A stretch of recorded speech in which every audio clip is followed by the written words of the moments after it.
pessoal, sejam bem-vindos. O foco da aula de hoje é responder essa pergunta: o que é ser digital? No dicionário temos diversos significados, adjetivos ou substantivos. Por exemplo, digital é aquela impressão deixada pelo dedo. Afinal de contas, a palavra digital vem do latim digitalis, que é relativo a dedo. Mas não é sobre isso que nós vamos tratar nesse curso, não. Também tem essa planta digital. Eu, sinceramente, não conhecia, descobri fazendo a pesquisa para essa aula. Não necessariamente essa aula, mas uma aula de sistemas digitais que eu lecionei alguns semestres atrás. Então, ainda pelo dicionário, digital é que se utiliza de um conjunto de dígitos, em vez de ponteiros ou marca numa escala, para mostrar informações numéricas. E aí vem o termo mostradores de informações, que são os displays, tá? Vamos ver o exemplo dele aqui. Então você tem aqui um display analógico, pela nossa definição, que tem marcas e ponteiros, e um display digital, certo? Aqui ainda tem, você pode relacionar com outra definição que tem lá no dicionário, que fala que usa números inteiros ou números quantizados, tá?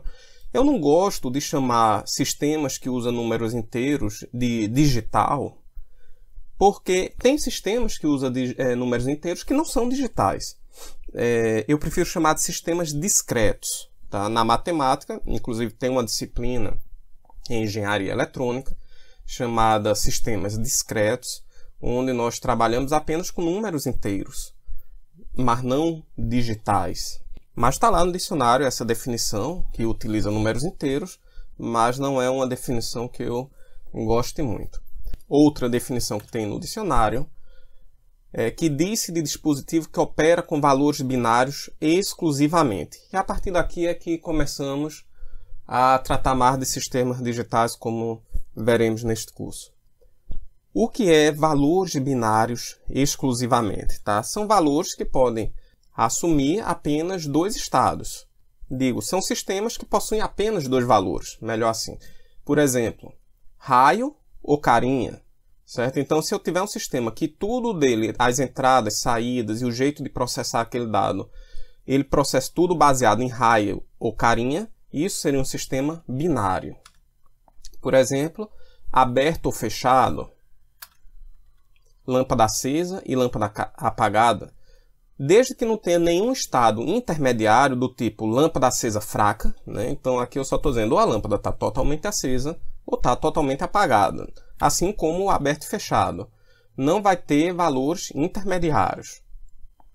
Em eletrônica também utilizamos muito baixo e alto, principalmente quando tratamos de nível lógico, está relacionado com tensão elétrica, então baixo e alto. E não tem meio termo, não existe nível lógico médio, tá entendendo? E esse baixo ou alto em sistemas elétricos pode ser uma representação de valores de tensão elétrica, por exemplo, 0 para baixo, 5 para alto, tá? Volts. Então você pode, uma tensão elétrica, ser representada em valores binários como baixo e alto. A propósito, 0 e 5 volts são as tensões mais utilizadas para microcontroladores de baixo custo, de 8 bits, também utilizado na maioria dos Arduinos baratos. E tem também os sistemas de 3.3 volts, tá? Que são muito comuns. Então, muitos microcontroladores e sistemas digitais são 0 ou 3,3 volts, sendo 0 representando o nível lógico baixo e 3,3 representando o nível lógico alto, né? Mas não importa o nível de tensão, o que importa é que você vai ter apenas dois níveis de tensão. Esses mesmos níveis, 0 ou 5 volts, baixo ou alto, também são frequentemente representados pelos números 0 ou 1. Mas, repito, não era obrigatório ser 0 ou 1. Podia ser estrela e triângulo. Podia ser aberto ou fechado, tá? Mas, por uma questão até para simplificar a álgebra booleana, que nós ainda vamos ver mais para frente, o 0 ou 1 parece uma escolha bastante adequada. Aqui está outro sistema binário, que seria o telégrafo. Talvez essa seja a primeira máquina binária.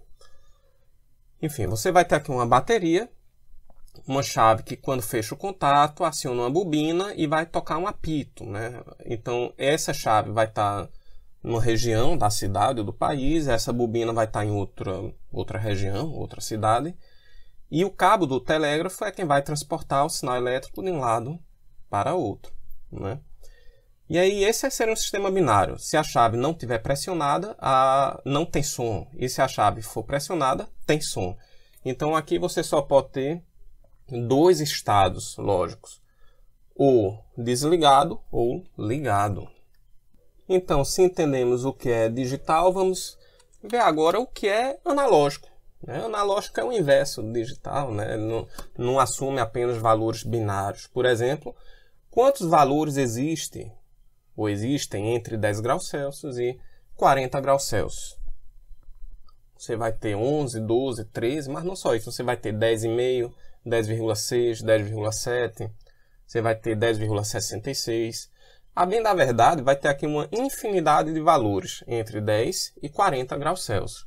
Porque é uma escala analógica. E em uma escala analógica há infinitas possibilidades de valores. O mesmo se aplica se eu perguntasse qual o volume de água num recipiente. A propósito, teria três respostas. Você pode ter o valor calculado ou teórico, onde poderíamos pegar, no caso aqui da água no recipiente, o diâmetro da base do recipiente, considerando que ele é cilíndrico, a altura desse recipiente e calcular o volume de água ali dentro do recipiente. Você também pode medir essa quantidade de água a partir de um instrumento calibrado, um instrumento de referência, um becker ou alguma coisa assim, que eu possa pegar a água, despejar dentro dele e ver qual foi o volume ali medido. Em engenharia é fundamental que os instrumentos de medida sejam calibrados. Alguns são calibrados pelo Inmetro, outros são calibrados por instituições privadas, mas a calibração é fundamental. Quando você for fazer um relatório técnico, alguém lhe contratar para fazer uma consultoria, por exemplo, medir a resistividade do solo, a resistência da terra no sistema de aterramento, por exemplo, aquele termômetro que você vai utilizar, ele deve ser calibrado para que seu relatório tenha um valor legal. Bom, e você tem ainda o valor real, tá? Que é aquele valor que a gente nunca vai saber. Na verdade, o valor real ele tem infinitas casas decimais, né? Por exemplo, em 10 graus Celsius, 40 graus Celsius, eu posso calcular aqui lá num determinado sistema que vai estar 20 graus Celsius. Na hora que eu for medir com o termômetro, eu posso achar 20,01 graus Celsius. E na realidade eu não sei qual é. Mas eu posso estimar que é muito próximo do valor medido, se aquele meu instrumento for preciso. Que o medido vai ser muito próximo do teórico, do calculado. Mas o valor real tem infinitas casas decimais e é um valor desconhecido. Outra questão analógica seria qual a corrente que passa por um resistor. Você pode usar a matemática que quiser, lei de Ohm, lei de Kirchhoff, você pode usar os simuladores que forem necessários, você pode medir com melhores multímetros, mas nunca vai saber realmente o valor real que está passando por aquele resistor. Mas na verdade nem é necessário. O valor calculado teórico, em 99,99% dos casos, é suficiente para projetos de elétrica. Uma vez ou outra, nós precisamos medir realmente, em sistemas de alta precisão, o valor da resistência para que você possa fazer um cálculo teórico mais preciso. Porque a resistência muda, né? Quando você compra um resistor na loja, ele tem uma tolerância de 5%, 10%, e que o fabricante diz, mas geralmente o desvio é menor que 1%. O fabricante diz que pode ter um desvio de até 5, 10%, mas na verdade a gente nunca vai saber o valor daquela resistência. A resistência, a propósito, é outro valor analógico. Então, corrente elétrica, resistência, tensão, potência, energia, volume de água, temperatura, pressão, velocidade, aceleração, inclinação, ângulo, né? No caso, aceleração, distância. Enfim, eu posso até ter repetido aqui alguns. Tudo isso é valores analógicos. Então, a maioria daquilo que se pode medir quantitativamente na natureza se encontra na forma analógica. E aí eu relaciono sempre com sentidos humanos. Aquilo que a gente vê, que sente o cheiro, que escuta, que pode pegar, sentir a temperatura, a textura. Tudo isso que está relacionado com os sentidos humanos são grandezas analógicas. Mais na frente eu vou detalhar mais, mas aqui a gente já consegue entender que se eu tenho um sistema digital e tudo o que o homem consegue sentir é analógico, digamos assim, então você vai ter que em algum momento converter do analógico para o digital. E aqui temos um gráfico de um sinal analógico, na verdade um gráfico da medição desse sinal analógico.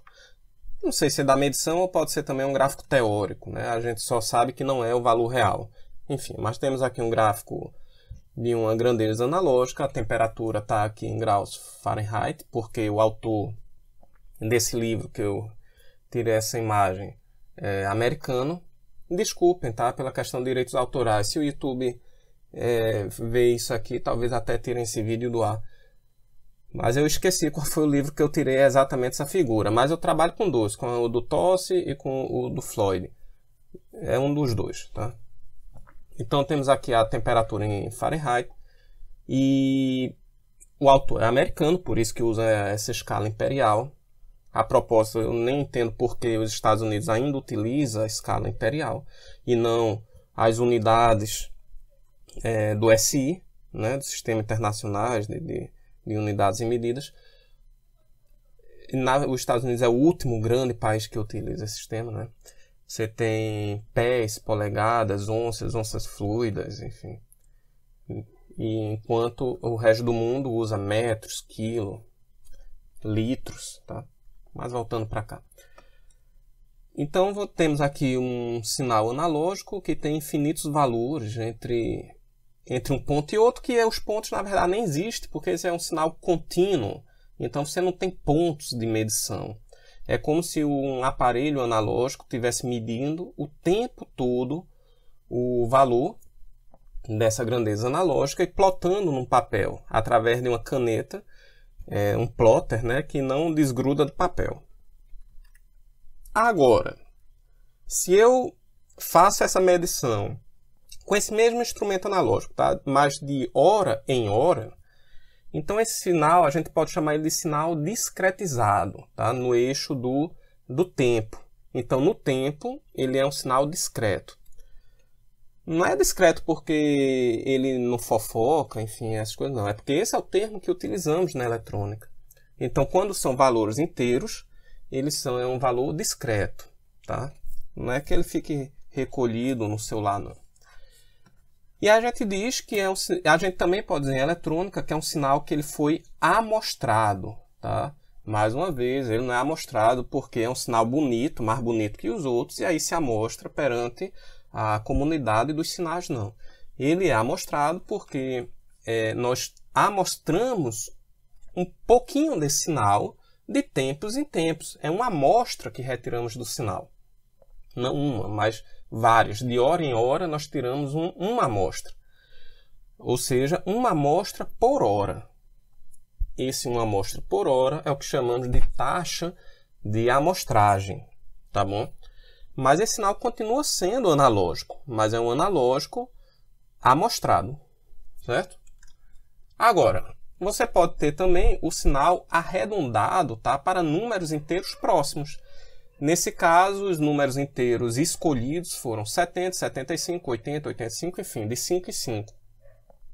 Então, quando você arredonda para o número inteiro, a gente chama de sinais quantizados, certo? Não necessariamente número inteiro, poderia ser 0,1, 0,2, 0,3, mas o que importa é que sejam números finitos, tá? Com quantidade de casas decimais definidas, certo?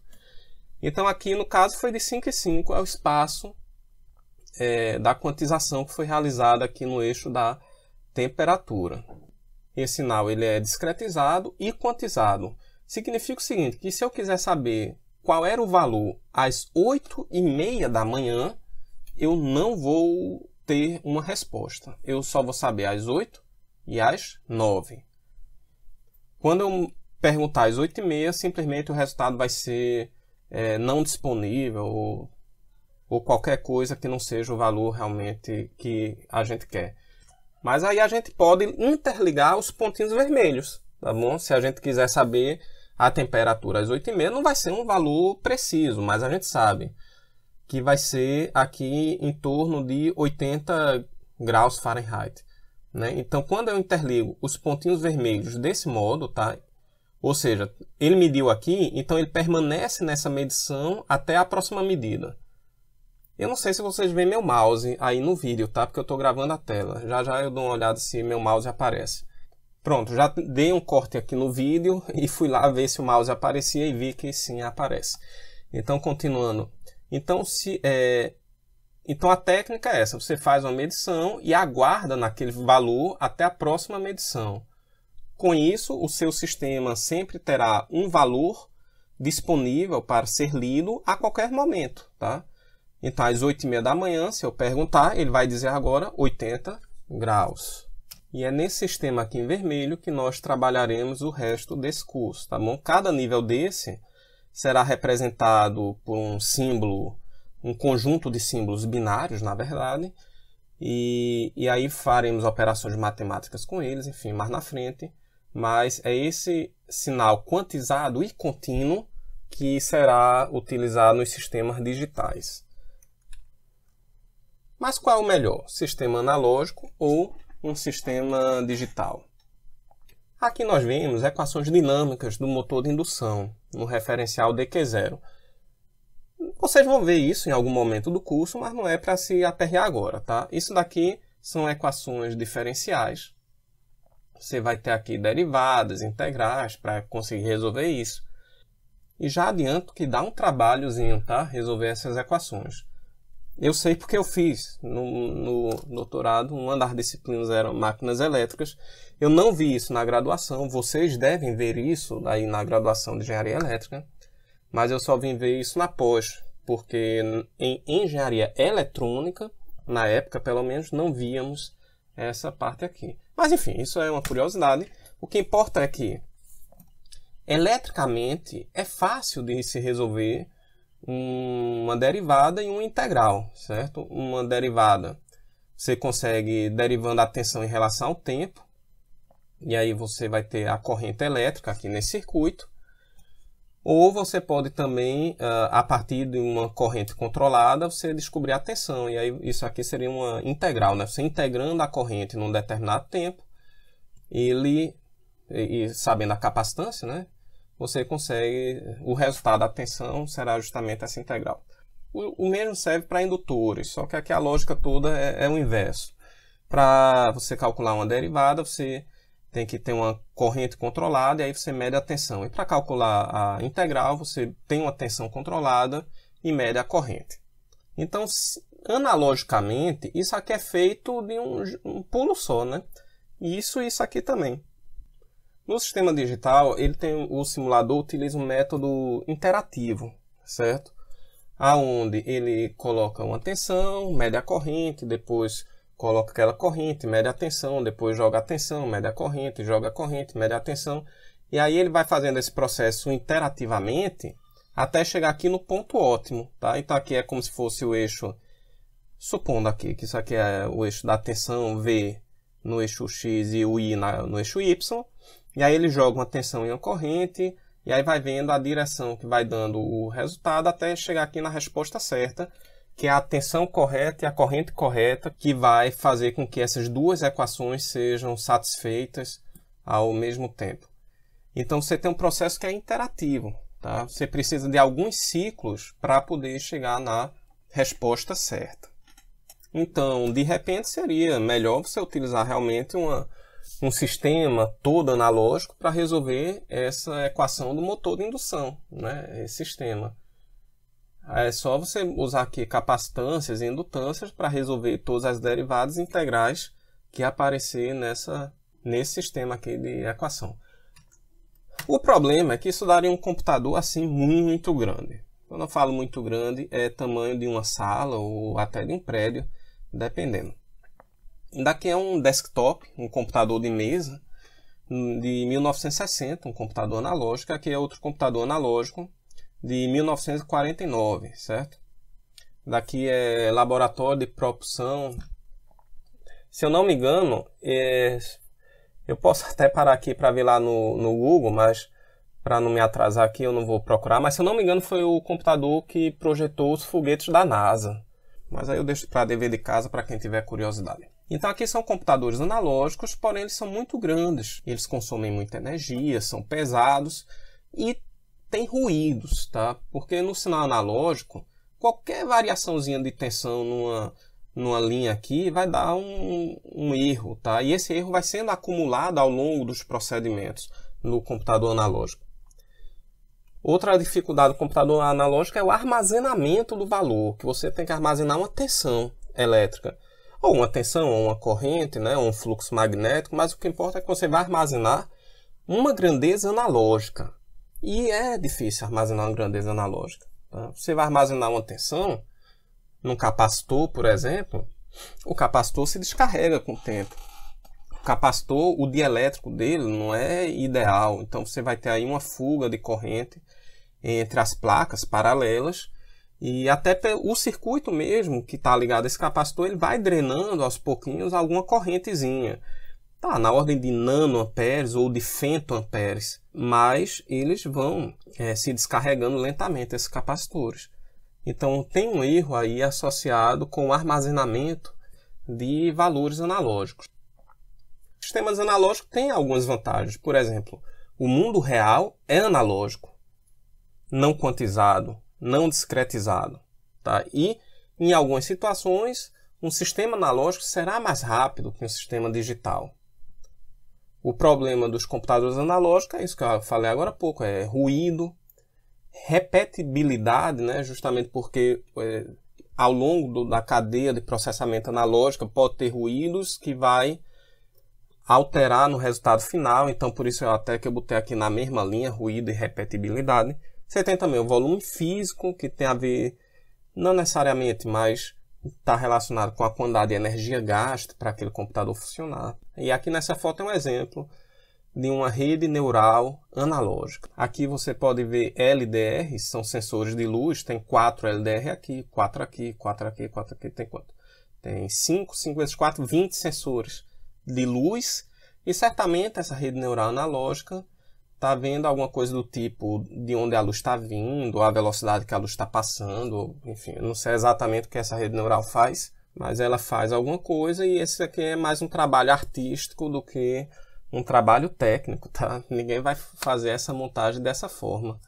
Os capacitores aqui, ó, que faz os cálculos analógicos, estão todos amontoados junto com diodos, com resistores. Enfim. Então, a favor dos sistemas digitais, nós temos que eles são fáceis de ser projetados. E talvez a principal vantagem dele é que não importa você saber o valor exato da tensão ou da corrente, mas apenas a faixa com que aqueles valores estão. Ou seja, um valor alto será, por exemplo, entre 4 e 5 volts e o valor baixo pode ser entre 0 e 1 volt.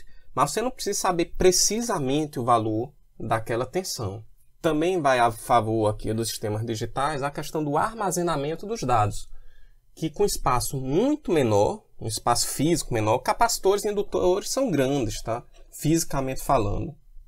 E os sistemas digitais que utilizam transistores são miudinhos, então você consegue armazenar num espaço físico bem menor uma quantidade de informação muito maior do que você armazenaria com um sistema de mesmo volume utilizando capacitores e indutores. E além disso, esse valor que eles armazenam nesses sistemas digitais, ele não sofre alteração ao longo do tempo, como acontece nos sistemas analógicos. Quando eu boto uma determinada tensão no capacitor, aquela tensão ela vai variando ao longo do tempo, e esse valor de tensão é importante para o resultado da operação. Já no sistema digital, não. Eu posso até armazenar o valor 0 ou 5 volts, por exemplo, 5 volts, mas se ao longo do tempo aquele 5 baixar para 4,5, não tem problema nenhum, porque 4,5 e 5, estando ali numa faixa onde ele entenda que é um valor alto, é a mesma coisa, não faz diferença.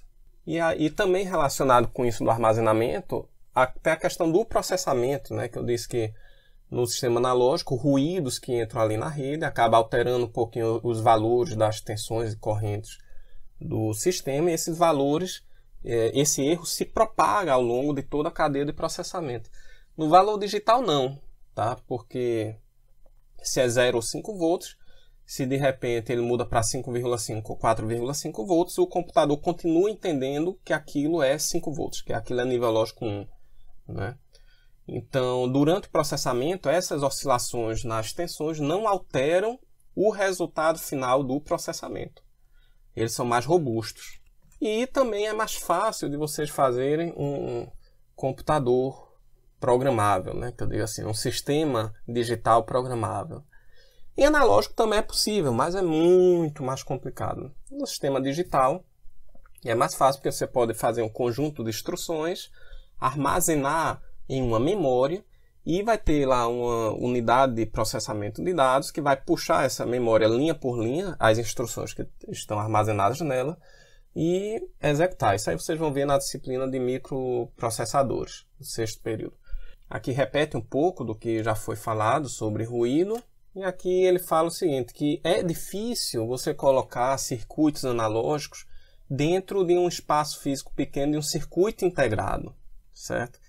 Geralmente capacitâncias e indutâncias, ou melhor, capacitores e indutores com grandes capacitâncias e indutâncias, eles ocupam um espaço razoável e não podem ser integrados, ou não são economicamente viáveis para ser integrados. Já circuitos digitais não. Os transistores podem ser fabricados na ordem de nanômetros. Você tem tecnologia hoje com poucos nanômetros, 8 nanômetros, por exemplo, 13 nanômetros, cada transistorzinho, e esses transistores, todos, bilhões deles, cabem dentro de um único chip. Então, qual é o melhor, analógico ou digital? Bom, você tem a parte do processamento, a parte de filtros digitais, compactação de arquivos ou de sinais, tem a questão também de reduzir ruídos, velocidade, etc. Para a transmissão dos dados e armazenamento dos dados. Então, para isso aqui, o digital ganha na maioria das aplicações. E aonde o analógico ganha? Tem ainda sistemas de processamento analógicos, por exemplo, um amplificador linear.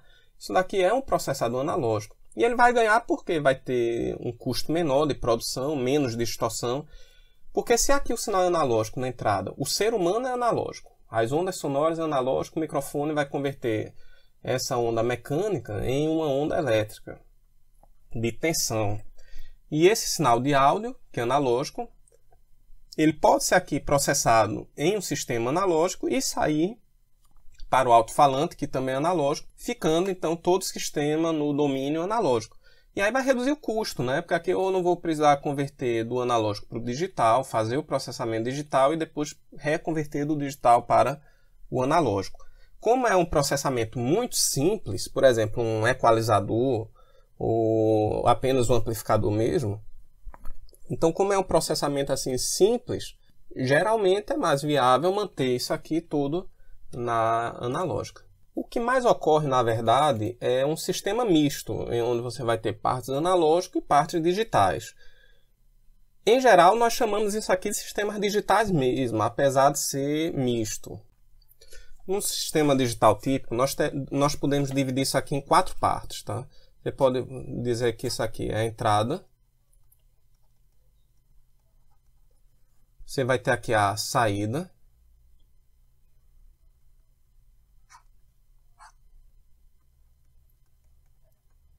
Você vai ter aqui o processador.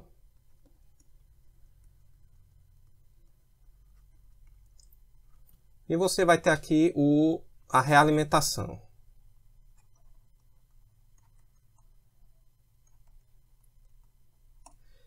A realimentação, na verdade, seria outra entrada, tá? Então, isso aqui é uma entrada, isso aqui é outra entrada.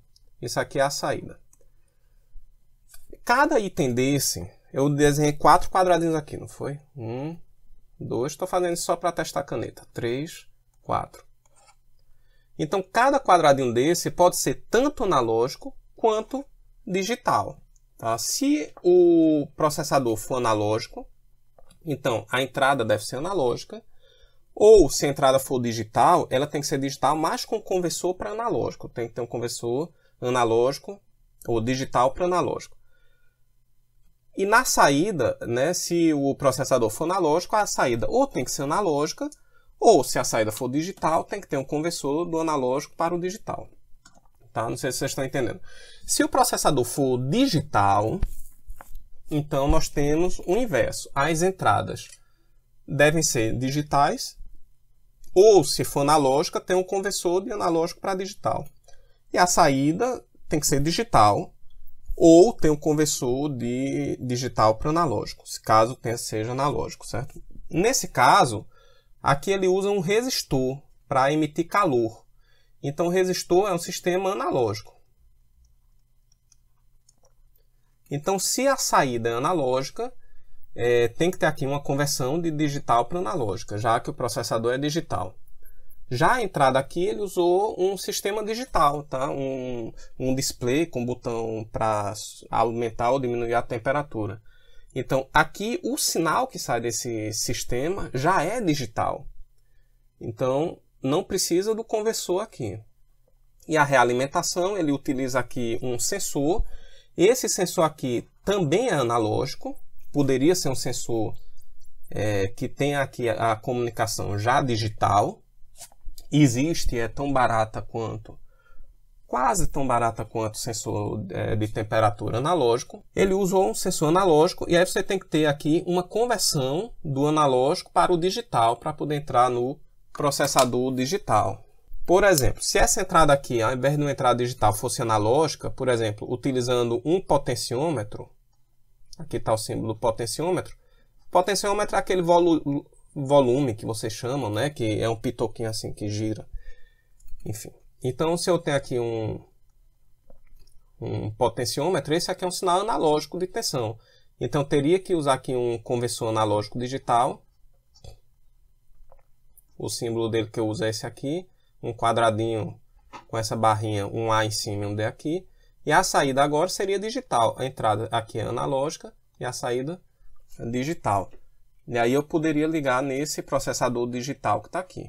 Mas é importante sempre ter em mente que sempre que tiver uma interface com o mundo real, com seres humanos, ele tem que ter uma saída analógica, tá? Porque o ser humano só entende sinais analógicos. Som, luz, calor, tudo isso é analógico. Nesse próximo slide nós temos um exemplo de um circuito já mais elaborado, com mais módulos, tá? Aqui não tem o diagrama em blocos, mostrando a conexão entre eles, porque ficaria um diagrama já maior do que aquele anterior, tá? Mas aqui eu quero mostrar o seguinte, ó, você tem num sistema mais complexo, tem câmera, tem áudio, vídeo, GPS, acho que isso é um celular, tá? Wi-Fi, FM, PLL, Bluetooth, USB, isso deve ser um celular. Processador de imagem. Então você vai ter aqui partes puramente digitais, 100% digitais, como a CPU, o DSP, que é processador digital de sinais. Por exemplo, se eu tenho aqui uma equalização de áudio, por exemplo, ou um processamento de vídeo, isso aqui é feito no DSP. E você vai ter aqui um processamento de imagem também, que é muito usado na parte de compactação e descompactação de arquivos como MP4. O processo de compactar e descompactar arquivos, eles são processos que ocupariam muito do processador. E aí você geralmente usa um hardware específico para isso. Então você vai ter essas partes digitais e aí você vai ter as partes que são mistas, que tem uma parte analógica, dentro dele mesmo vai ter um conversor analógico digital e a saída dele é digital. Ou o inverso, a entrada é digital, converte para analógica, a saída é analógica. Por exemplo, o Wi-Fi, o GPS, né? Então ele recebe ondas eletromagnéticas que são analógicas por uma antena e vai ter um circuito de demodulação, de decodificação do sinal de Wi-Fi. Isso tudo é analógico e depois esse sinal será convertido para um sinal digital, que é quando será então enviado para a CPU. Aqui na câmera, por exemplo, você tem a luz, que é um sinal analógico que está incidindo sobre um sensor CMOS, que vai converter a luz em níveis de tensão, né? Um nível de tensão para cada pixel da imagem. A bem da verdade, numa câmera colorida, você vai ter 3 níveis por pixel, que vai ter um sensor para o vermelho, um para o verde e um para o azul. Às vezes você tem 2 para verdes, enfim. Mas o que importa é que você tem a luz do ambiente, que é analógico, que vai ser convertido por um sinal ainda analógico no sensor, que são os níveis de tensões para cada pixel, e depois é que será convertido esses níveis de tensão para sinais digitais que serão processados aqui no processador de imagem ou no DSP, para depois alguma comunicação com a CPU. Enfim, vai ter memória, Bluetooth, os pinos de entrada e saída, que é para você conectar, por exemplo, ligar aqui um relé para ligar uma máquina. E você vai ter também os módulos que são 100% analógicos, como um demodulador FM de rádio, por exemplo. A rádio FM ela é completamente analógica. Ou um sinal de radiofrequência qualquer, o PLL usado para gerar sinais de clock, sinais de oscilação. Isso aqui vocês vão ver melhor lá em microcontroladores. Mas você vai ter blocos puramente analógicos, blocos mistos, que dentro dele tem já seu conversor analógico digital dentro de cada um desses, e os blocos que são puramente digitais. Eu acho que esse sistema foi complicado demais. Vamos facilitar. Esse aqui dos ovos, né? Ele é uma chocadeira. Quem tiver interesse na turma em criar pintinhos, vocês vão conseguir fazer esse sistema ao final do curso sem maiores dificuldades, tá bom? Então você tem aqui ovos, e esses ovos têm que ficar a 37,5 graus precisamente. E aí você vai ter uma resistência elétrica aqui que pela foto dá a entender que é de um chuveiro elétrico que foi esticado, que está aqui uma molazinha, tá? E vai ter em algum lugar aqui o circuito de potência que vai ficar ligando e desligando essa resistência a fim de ajustar a temperatura dos ovos. Então, se eu voltar lá para aquele slide aqui, nós vemos que, deixa eu apagar isso aqui, apagar toda a tinta, temos justamente esse sistema para você regular a temperatura, que vai ser 37,5. Você vai ter um processador digital lá, que pode ser um microcontrolador, então circuito digital, sem ser microcontrolado. Você vai ter aqui também uma conversão do digital para o analógico e a resistência elétrica, que vai gerar o calor. Eu tenho a impressão que esse diagrama aqui foi exatamente para representar daquela chocadeira, tá? Porque é exatamente isso aqui que está lá. Você vai ter um sensor de temperatura que vai retornar a temperatura sentida lá dentro da caixinha para o processador digital. Eu não expliquei antes, mas eu vou explicar agora, que o processador digital fica sempre lendo esses dois valores, tá? O que você quer, que a gente vai chamar de sinal de referência, e o que realmente está acontecendo, que a gente vai dizer que é o sinal medido. Então o processador vai fazer a diferença entre essas duas, tá? Ver se está distante ou se está perto do valor que eu quero para o valor que está. E a partir dessa diferença é que ele vai controlar o calor emitido pela resistência.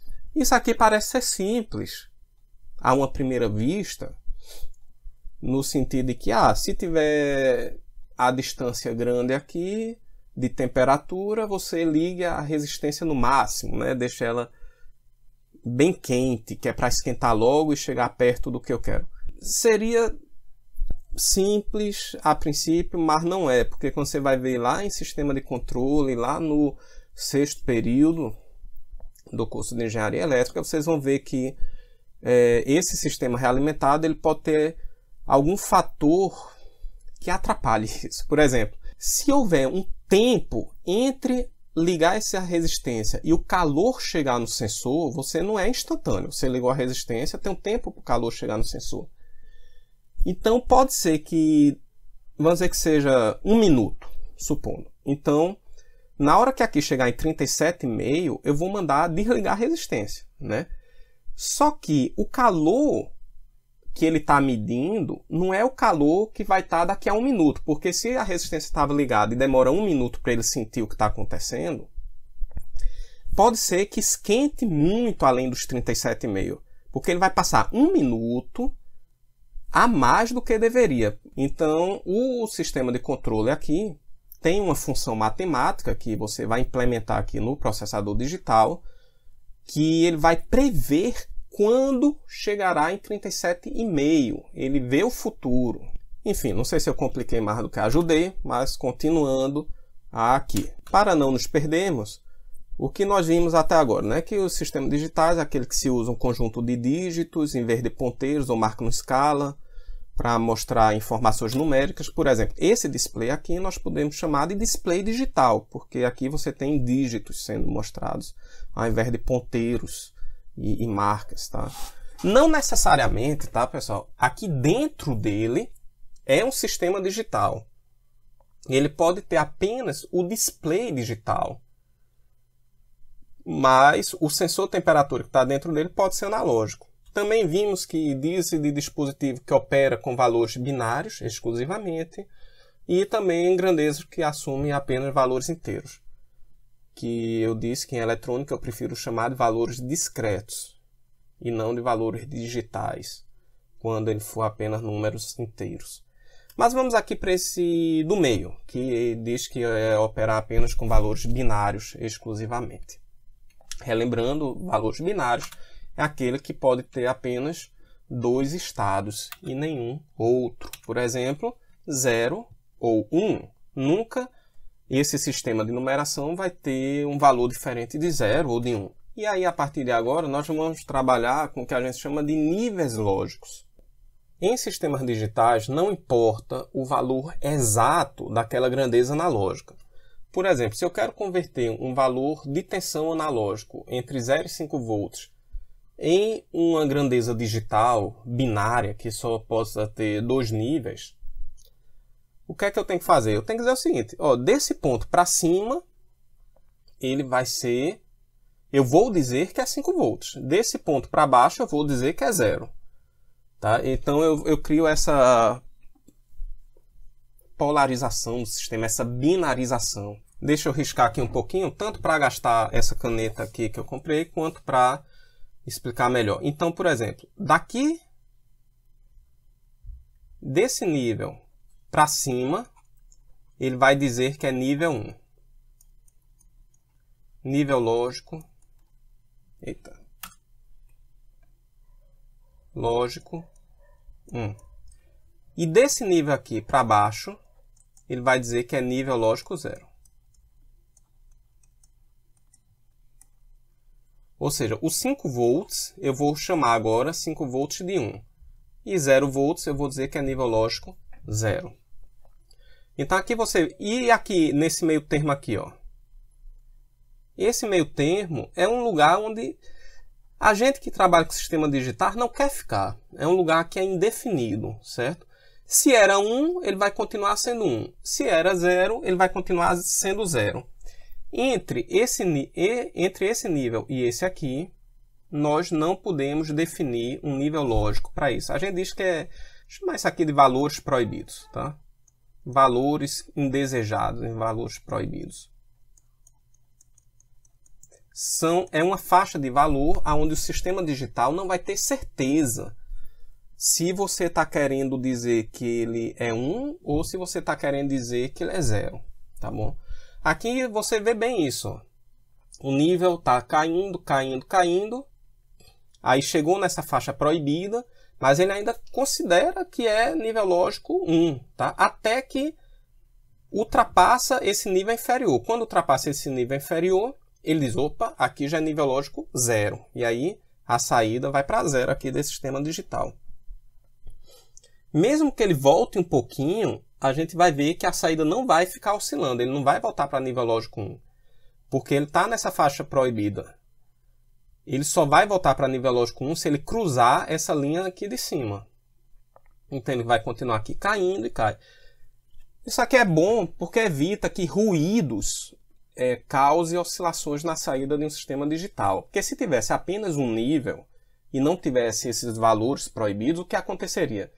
Como esse verde, que é o valor analógico, está caindo, oscilando, na hora que ele oscilasse em torno de um nível, a saída ia ficar 0,1, 0,1, 0,1, 0,1 até se estabilizar. Então, justamente para evitar esse ruído de conversão do analógico para o digital, ruídos interferindo no nível lógico do sistema, é que nós utilizamos sempre esse sistema de 2 níveis em sistemas digitais e uma faixa de valores proibidos. Vocês vão ver isso lá em Eletrônica 2, tem um componente eletrônico chamado Smith Trigger que faz isso. Tá? Você aqui tem um sinal de entrada, que seria esse verde.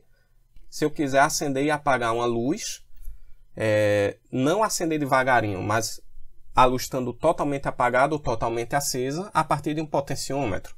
Então eu vou aumentando o potenciômetro, vai ter um limite que a luz vai acender. Seria quando ela vai para nível lógico 1. E eu vou diminuindo aqui o potenciômetro, vai ter um limite que ela vai apagar, que seria esse limite inferior aqui. Então, só para vocês verem, esse é o circuito eletrônico que faz exatamente isso que eu disse aqui na esquerda. É um Smith Trigger, isso aqui você pode ver na internet, você compra baratinho esse circuito integrado para montar no seu protoboard. Então, se é sinal verde não for somente isso, né, ele pode ser assim, ó. Tá vendo? Como esse sinal azul aqui. Esse aqui é um sinal que veio de um sistema digital e ao passar por aquele sistema com o Smith Trigger, ele vai converter sinal analógico. Isso eu falei sinal que veio de um sistema digital porque ele está aqui com a cara de quem tem zeros e uns, tá vendo? Zeros e uns. Só que a linha de transmissão criou um ruído nele. Então aqui você vê que tem essas oscilações que foram gerados ou por interferências eletromagnéticas ou elétricas, ou enfim, teve alguma coisa aqui que ocorreu que criou essa interferência. E aí, para limpar esse sinal analógico e reconverter ele para um sinal digital limpo, que só tenha 2 níveis, eu passo exatamente por esse circuito que eu mostrei. E aí a saída vai ficar dessa forma aqui, somente tendo zeros e uns. Sendo o 0 representando um nível de tensão que pode ser 0 volts ou não, e o 1 representando outro nível de tensão que pode ser 3.3, 5 volts ou qualquer outro nível de tensão. Como tem uma linhazinha cinza clara aqui no meio, dá a entender que o 0 volts é aqui no meio. Então, de repente, aqui é menos 5 e mais 5 volts. Bom, não importa. O que importa é que isso é um sistema digital que só tem 2 níveis. Olha que coisa, acertei sem querer, ó. É menos 5 e mais 5 volts, porque isso aqui é o sinal de uma comunicação serial. Esse conector que vocês estão vendo aí na direita chama DB9. Deixa eu gastar minha caneta mais uma vez aqui e escrever aqui para vocês. É o DB9. Porque tem 9 pinos. Pode contar direitinho aqui. Geralmente, nós só usamos 3 na prática, no dia a dia, porque é só projeto mais sofisticado que usa os outros. Mas, em geral, você só usa o RX, que ele recebe dados, e o TX, que ele transmite dados. E o Terra, que é o GND. Certo? São esses 3 pinos aqui. Em computadores antigos, esse conector sempre tinha em todos os computadores. Inclusive nos notebooks antigos. Nos computadores mais novos, ou melhor, minto, nos computadores... Deixa eu ver aqui no meu, peraí. Eu acho que o meu não tem mais esse serial. Não tem, tá? Mas até recentemente vinha, tá? Nos PCs, esse conector. E nos notebooks foi que acabou há mais tempo. Mas nos PCs ainda durou bastante. Esse conector era o mais usado para a gente que gostava de eletrônica, porque é a comunicação serial, que é isso aqui, que eu não vou entrar em detalhes agora exatamente como funciona, mas é tão útil para a gente de eletrônica. Nós comunicamos a partir do protocolo serial com módulos Bluetooth, com microcontroladores, então era muito comum a gente programar um microcontrolador e ligar no computador a partir deste conector. Então nós conseguíamos fazer uma comunicação entre o nosso circuito digital e o computador através desse conector. Enfim, nós vamos ver mais na frente como funciona esse protocolo serial RS232. Na verdade, RS232 é o nome da interface, mas vamos voltar para cá. Isso aqui é relevante para o momento. Então, aqui nós vemos que ele considera nível lógico 0 o valor de 5 volts. e considera nível lógico 1 o valor de menos 5 volts. E a gente vê aqui ó, que ele está amostrando esse sinal nesses momentos aqui. Ó. Tá vendo? Onde tem aqui um númerozinho, quer dizer que foi uma amostra do sinal. Isso aqui é um sistema quantizado no tempo, como a gente já viu hoje na aula. Observe uma coisa aqui. Às vezes, nós temos a tendência de associar nível lógico 1 com a tensão alta. Nível lógico 0 com a tensão baixa. Tá baixo, nível lógico alto, nível lógico baixo. Porém, aqui é o inverso. O nível lógico 0 está associado ao valor de 5 volts. E o nível lógico 1 está associado ao valor de menos 5 volts. Então, toda vez que você for projetar um sistema digital ou for utilizar um sistema digital de outra pessoa, você tem que saber o que é o 0 e o que é o 1. Né? O nível lógico 1. Por exemplo, se eu tenho um sistema digital, certo? Vou botar aqui um sistema digital. E eu tenho aqui um sensor de presença, certo? Sensor de presença.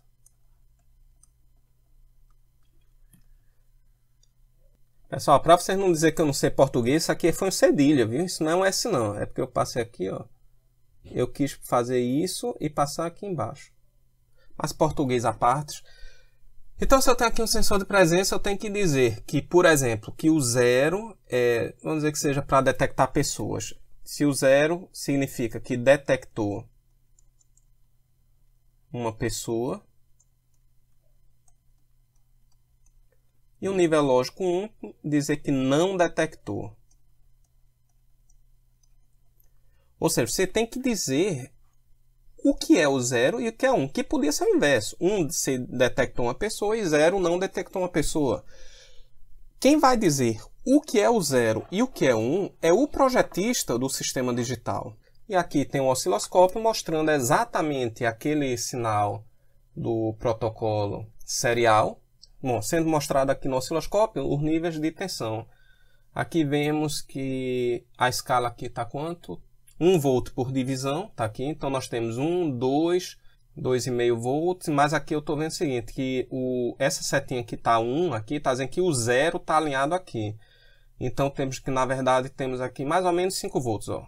1, 2, 3, 4, 5 volts aqui de amplitude. Aqui está mostrando que a tensão máxima registrada foi 5,16.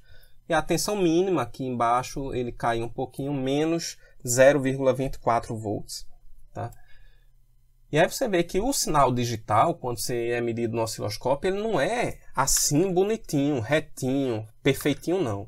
Ele tem aqui seus ruídos aqui em cima, tem seus ruídos aqui embaixo, ele tem um tempo de subida, tem um tempo de descida, tem uma oscilaçãozinha aqui no fim, ó, que quando ele chega aqui, ele não faz uma curva aqui de 90 graus, ele vem e vai amortecendo aqui. Aqui também está amortecendo, aqui também está amortecendo. Ele podia também fazer o contrário, ao invés de ir amortecendo aqui, ele podia passar direto e depois voltar. Isso aí vocês vão ver mais na frente, sinais subamortecido, sobreamortecido ou criticamente amortecido. Mas o que importa é que o sinal digital, quando você vai medir no osciloscópio, ele não é aquela maravilha que está desenhado nos livros de história que eu falo de eletrônica. Já que eu falei do protocolo serial, tem outro protocolo que é muito conhecido de todos nós, que é o protocolo USB. E aí, nesse protocolo USB, nós temos também dois níveis, um sinal binário, por ser digital tem que ser binário.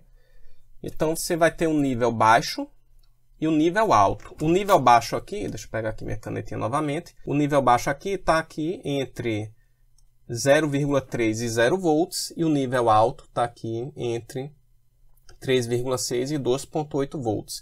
E a região proibida está aqui no meio entre 0,3 e 2,8 volts. Então, esses são os níveis de tensão do protocolo USB, da interface USB.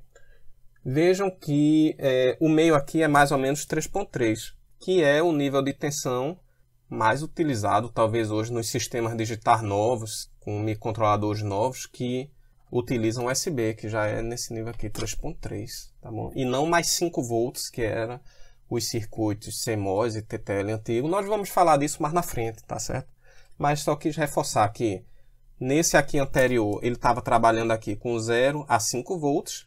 É um protocolo de comunicação mais antigo. E nesse outro, que é mais novo, ele trabalha aqui com 0 e 3,3 volts. É um protocolo mais novo. Esse daqui é muito bom. Esse daqui é o protocolo CAN, de Controller Area Network.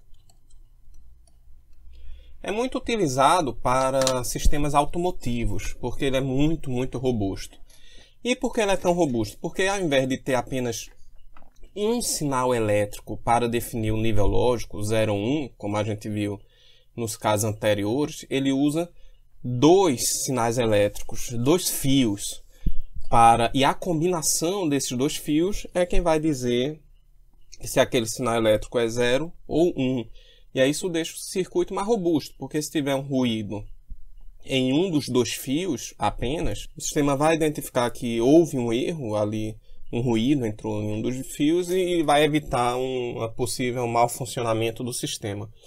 Primeiro que tem muito ruído, né, no ambiente.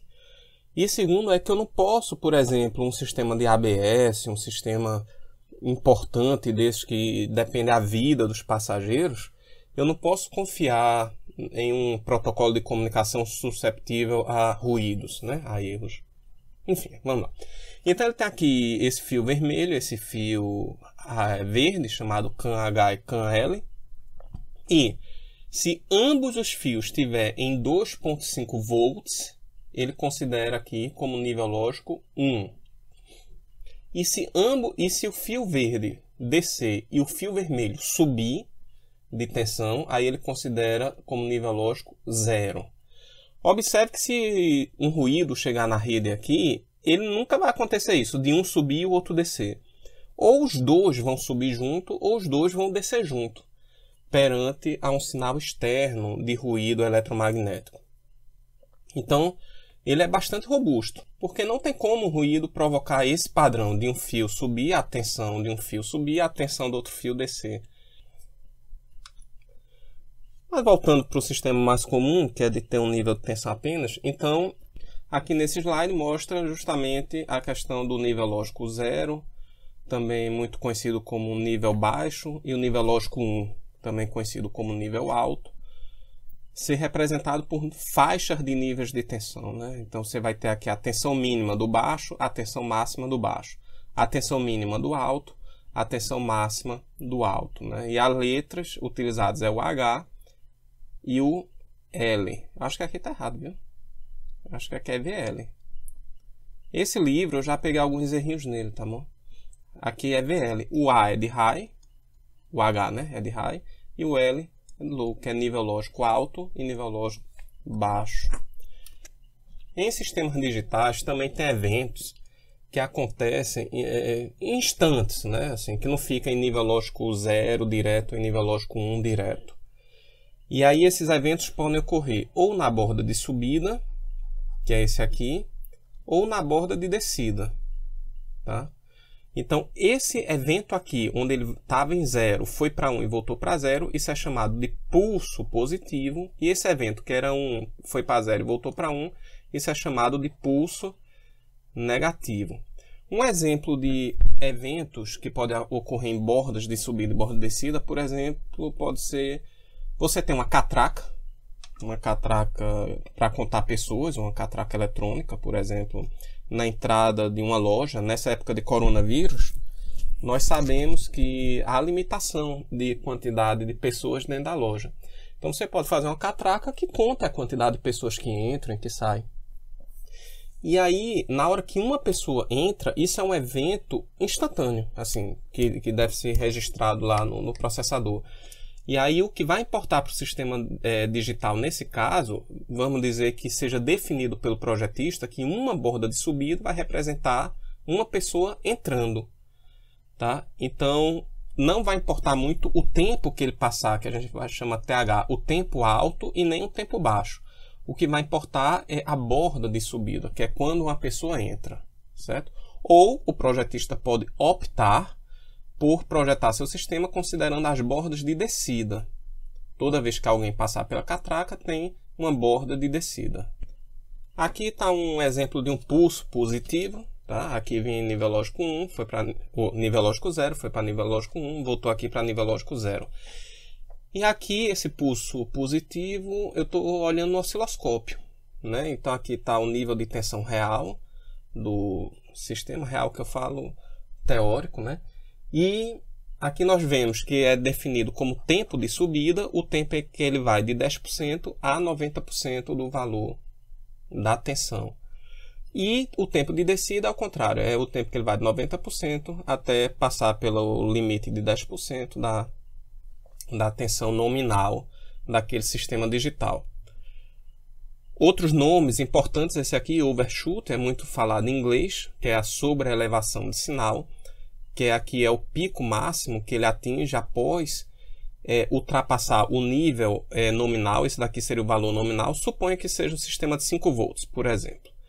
Então, ele pode chegar aqui em 6, 7 volts na hora do chaveamento. Ele estava aqui em nível lógico 0. Quando ele é ligado, ele passa direto e depois volta e vai oscilando até se estabilizar no nível correto. Tá?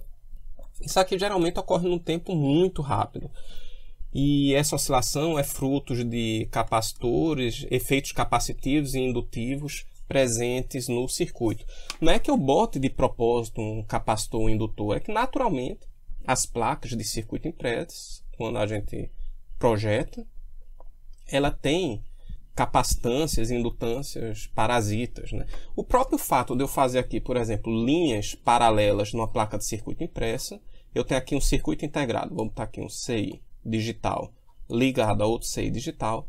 Essas linhas paralelas, se isso for de alta frequência, isso aqui já vai ter um efeito capacitivo, indutivo, parasita, né, que é indesejável, considerável e que pode causar esse tipo de coisa no sinal digital. Uma oscilação, uma sobreelevação alta. E da mesma forma que tem a sobreelevação, você tem a subelevação, também chamada de undershoot. E por fim, nós definimos aqui a largura do pulso como sendo o tempo em que ele cruza aqui os 50% na subida e os 50% na descida. TW, a largura do pulso. Esses sinais digitais, eles podem ser periódicos, tá? Por exemplo, 1, 0, 1, 0, 1, 0, sempre se repetindo. Isso aqui é muito usado, por exemplo, para sinais de clock, que nós vamos ver mais para frente o que é isso. Ou pode ser não periódico. Por aqui mandou 1, 0, 0, 0, 1, 1, 1, 1, 0, 1, 0, 1, 1, 1, vários zeros, 1, 0, 0, 1, enfim. E nessa onda não periódica é a que é utilizada para transferir dados, né? Por exemplo, está aqui transferência de bits de dados. Cada 0 ou 1 desse, nós vamos agora chamar isso aqui de bits, tá? Isso aqui pode ser, isso aqui é um bit, ou só o bit no singular, né? Porque é um só. Então, cada 0 e 1 desse é um bit que está sendo transmitido. O bit é a unidade, menor unidade, né, do sistema digital, quando você vai armazenar um dado ou transmitir um dado. Isso aqui vamos ver mais na frente, quando falarmos de memória, por exemplo. Mas aqui é importante você ver que isso aqui é uma onda periódica, isso aqui é uma onda não periódica de sinais digitais sendo transmitido, por exemplo. E é importante ter esse conceito de período, tá? O período é entre, você pode definir que vai medir o período a partir da borda de subida até a próxima borda de subida. Então, o período está daqui até aqui. Numa onda periódica, o período é igual, é constante em todas as... Já que na não periódica, você não vai ter um período constante. E a frequência é o inverso do período, tá ok? Então, uma onda, por exemplo, que tem um período de 1 milissegundo, vai ter uma frequência de 1 sobre 1 milissegundo, que vai ser igual a 1 kHz. Essa questão de unidades de medida, se você ainda tiver dúvida, eu sugiro muito fortemente, a propósito, vocês darem uma estudada nisso, tá bom? Lembrando que 1 milissegundo é igual a 1 vezes 10 a menos 3 segundos. Então, quando eu faço 1 dividido por 1 vezes 10 a menos 3, isso é igual a 10 à terceira.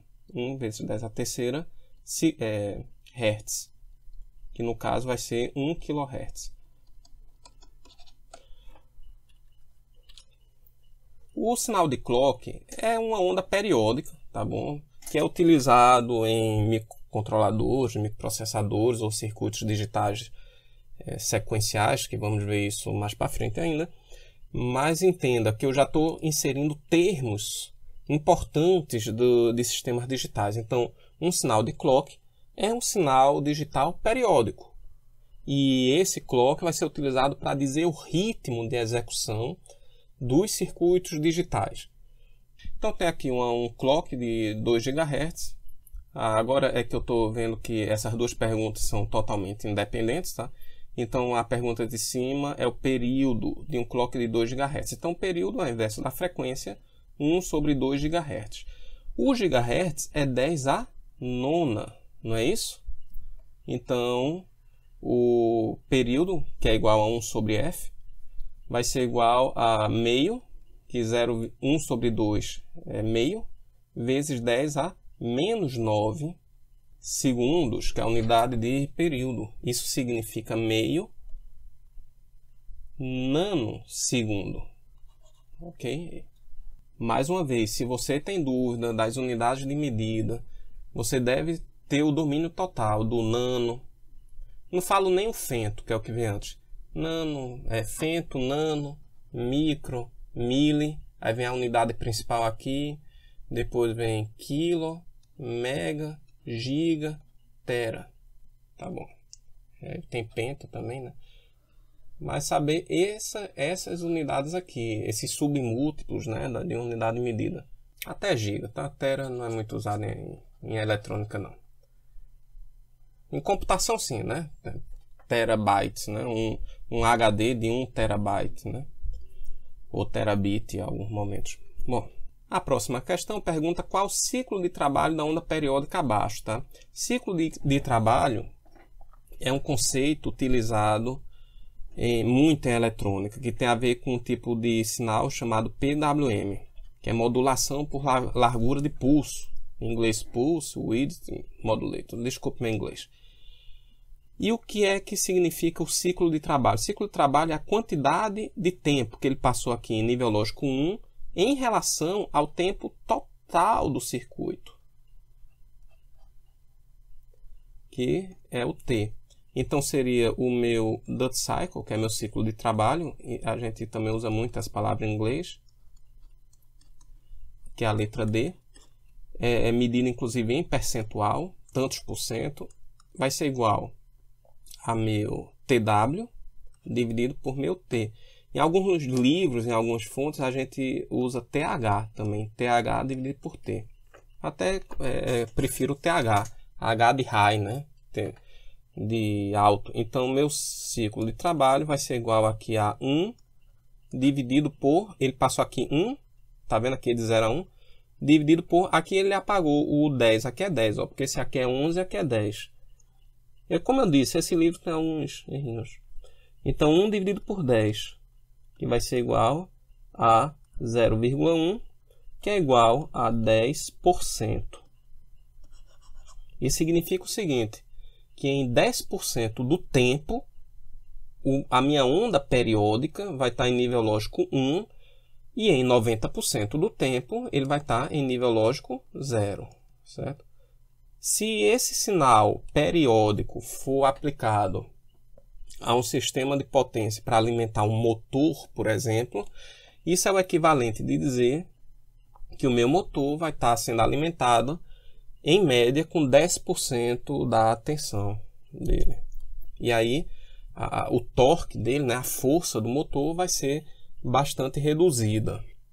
Outra aplicação de PWM está nesses bichinhos aqui, que são os servomotores de posição. O servomotor de posição, ele funciona da seguinte forma. É um motor que tem 3 fios. E nesse motor você faz assim, nos 3 fios, num dele você alimenta com 5 volts, alguns servomotores são de 6 volts, outros até de 12.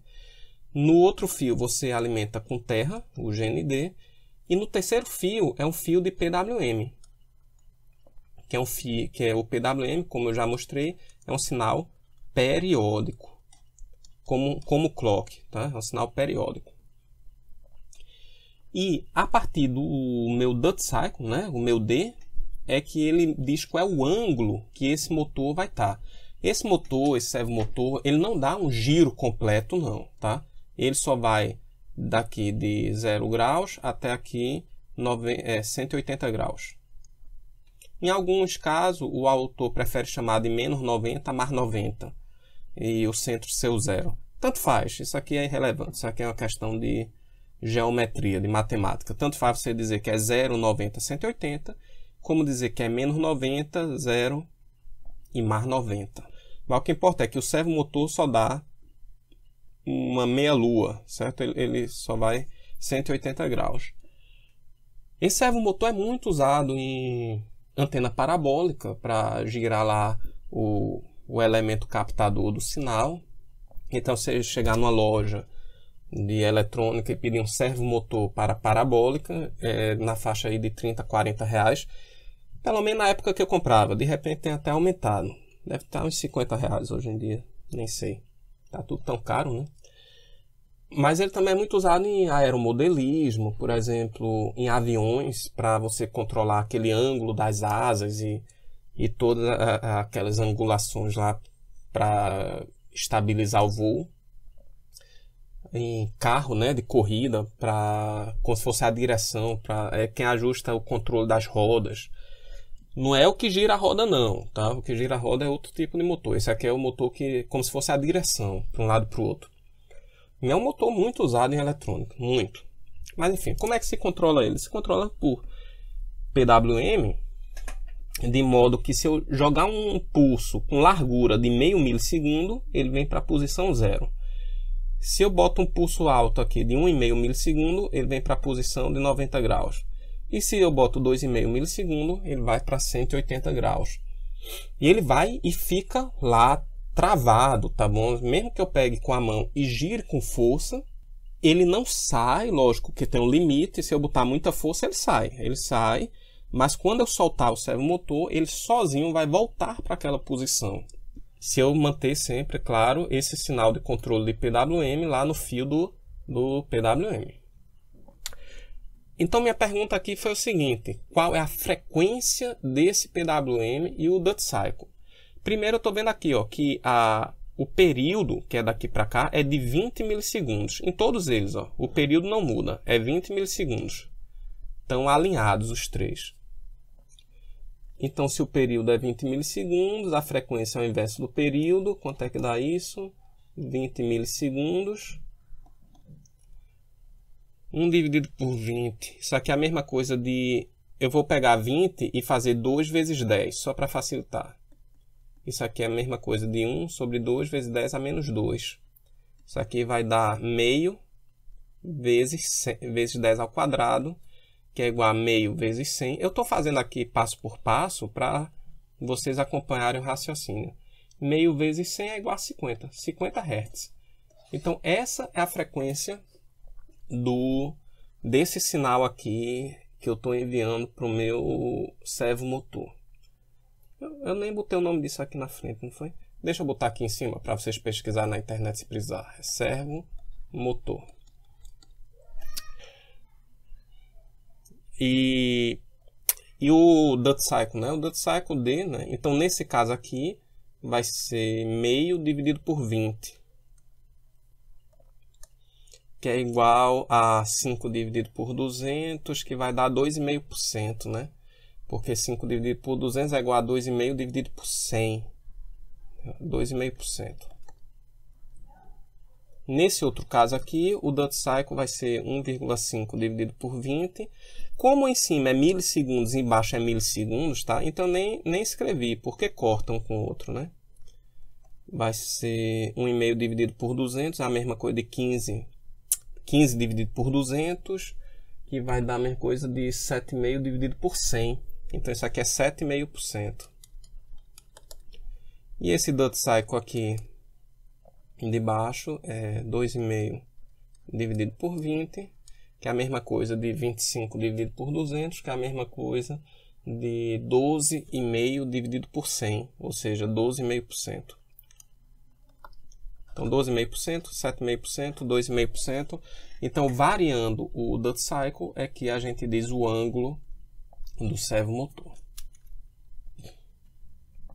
Outro exercício aqui que eu coloquei é desenhar a forma de onda na saída de um encoder óptico com 32 furos em um motor girando a 3.500 RPM, tá bom? Então, o encoder óptico serve para você medir a velocidade do giro de um motor. Eu tenho um disco furadinho, assim como vocês estão vendo na foto. De um lado eu tenho um LED e do outro um fototransistor, um fotodiodo, que vai sentir a luz do LED. Quando esse disco gira, a luz vai passar pelo furo ou não, né? E na medida que o disco vai girando, o sensor vai sentindo a luz piscar nele, né? Então, o que o sensor vai sentir é isso assim: sem luz, conduz, sem luz, conduz, sem luz, conduz, sem luz, conduz. E assim vai, certo? Agora, em que velocidade isso, né?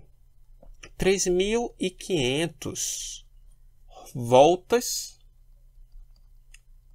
por segundo. É por minuto, RPM, por 60 segundos, que é 1 minuto. Isso aqui vai dar, deixa eu calcular aqui, abrir aqui a calculadora. Vai dar quanto? 3.000, deixa eu trazer a calculadora para o meio da tela. 3.500 dividido por 60. Vai dar aqui, ó, 58. Aqui o ideal é a gente não arredondar, assim, usar a calculadora botando a conta toda de uma vez, que aí não fica arredondando a cada passo. Mas eu vou arredondando, não tem problema. Voltas por segundo. 58,33 voltas por segundo. Só que a cada volta ele dá 32 piscadas, tá bom? Então, quantas piscadas nós temos? Nós temos 58,33 vezes 32 pulsos por segundo. Que vai dar, deixa eu calcular lá de novo, vezes 32, 1.866,66 Hz. 1.866,66 Hz. Essa é a frequência de pulsos por segundo, né? Hertz é a mesma coisa aqui que pulsos por segundo. Essa é a frequência, tá, do piscado aqui desse sistema. E o que é que eu pergunto aqui? Desenhe a forma de onda. Se eu quero desenhar a forma de onda, eu preciso saber o período, porque no desenho da forma de onda eu tenho que representar aqui o período, tá bom? Que é 1 sobre a frequência. Então eu vou pegar esse valor aqui, vou dar aqui um invertido nele, que é nesse 1, nem sei se aqui tem, deve ter, né? Bom, vou fazer assim, vou fazer 1 dividido por aquele valor. Enter. Dá 5,34 vezes 10 a menos 4, que é a mesma coisa que 0,53 vezes 10 a menos 3. Mas, na verdade, é melhor passar para microsegundos. Dá 530... Deixa eu anotar aqui só para vocês verem. O meu período deu 5,35 714 vezes 10 a menos 4 segundos. Se eu quero transformar isso para microsegundos, porque em engenharia tem isso, tá, pessoal? Geralmente, nós temos que converter ou para milissegundos ou para microsegundos. Eu raramente vou deixar a resposta assim, tá? Não é que esteja errada, mas em engenharia você sempre tenta botar numa forma mais de engenharia. E aí você vai passar aqui 2 casas decimais para a direita, vai ficar 535,71 vezes 10 a menos 6, porque eu passei 2 casas para a direita, segundos, e aí isso aqui é 535,71 microsegundos. Então, esse é o período de uma onda dessa, tá bom? Então, a resposta disso, que eu peço o gráfico, seria essa aqui, ó. Teria um eixo X, um eixo Y, um eixo X, Desculpe a tronchura, é porque na prova vocês não podem fazer assim, tem que fazer um negócio mais organizado. O tempo em microsegundos. Aqui seria o nível lógico, 0,1. E aí a onda estaria aqui, ó. Deixa eu ver se eu consigo desenhar melhor isso aqui. Ave Maria, ficou pior ainda. Na prova vocês fazem direito, tá bom? Não na prova dessa disciplina, porque não vai ter. Na prova de quando eu pedir de novo. Então aqui, ó. Período 535,71.